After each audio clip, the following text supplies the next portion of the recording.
Have you ever made a choice and thought right away, why did I just do that? Maybe it was hitting snooze, spending too much, or texting someone late at night. Well, psychology has answers about why we make these choices. Stay with us to learn the real reasons behind bad decisions and how to stop them. Every day, we make hundreds of choices, big and small. But why do we keep making some choices that we regret? Science tells us it's because our brains sometimes work against us. Today, we'll talk about 3 big reasons for bad decisions: our emotions, mental shortcuts, and social pressure. First, let's talk about emotions. When we feel stressed, excited, or upset, it's easy to make fast, impulsive choices. We make decisions to quickly change our feelings, even if those choices aren't the best. Imagine you've had a bad day at work, so you go online and buy something just to feel better. This is called retail therapy, and it's real. Studies show that buying things gives us a quick mood boost, which is why people sometimes spend money they don't need to. Or maybe you reach for snacks or order fast food when you're stressed. This is another way we try to feel better fast. But later, we might regret it, and the stress problem is still there. Next up are cognitive biases, or mental shortcuts. Our brains like to make quick choices to save time, but these shortcuts often lead us the wrong way. Here are 2 common ones. Have you ever thought you were better at something than you actually were? This is overconfidence. It's why people sometimes don't study or prepare enough. They think they'll be fine, but it often leads to mistakes or failure. Another common bias is wanting pleasure now, even if it's not the best for us in the long run.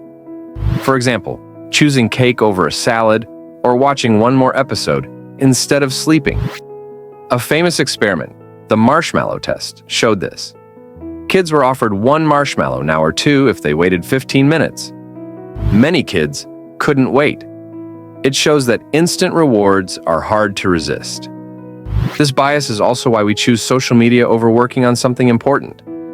Our brain chooses the quick pleasure of scrolling over the delayed reward of finishing a project. It feels good now, but we regret it later. Lastly, let's talk about social pressure. Humans are social by nature. We want to fit in, so we often go along with what others are doing, even if it's not what we want. Let's say you're out with friends and everyone orders another drink.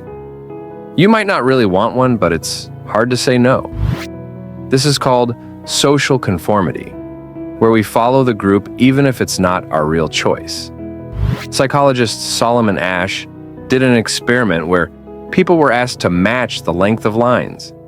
When everyone else, actors, chose the wrong line, many participants also picked the wrong one just to fit in. This shows how much social pressure can change our choices, even when we know better. So, how can we make better decisions? Here are 4 simple ways to avoid bad choices. Pause and reflect. When emotions run high, pause and take deep breaths. This calms you down and helps you think more clearly. Reframe the decision. Ask yourself, how will I feel about this choice in a day or a week? This helps you focus on the long term. Talk to someone you trust. Getting an outside opinion can help you see the choice more clearly and avoid impulsive mistakes. Practice. Waiting for rewards. Start with small things like waiting to check your phone until after work. This builds your ability to avoid instant gratification and make smarter choices. We all make bad decisions sometimes, but knowing why we make them helps us do better. By understanding how emotions, mental shortcuts, and social pressure work, we can make choices we feel good about. Thanks for watching. If you liked this video, please hit the like button, subscribe, and click the bell for more videos on psychology and human behavior. Comment below. What's a decision you regret, and what did you learn from it?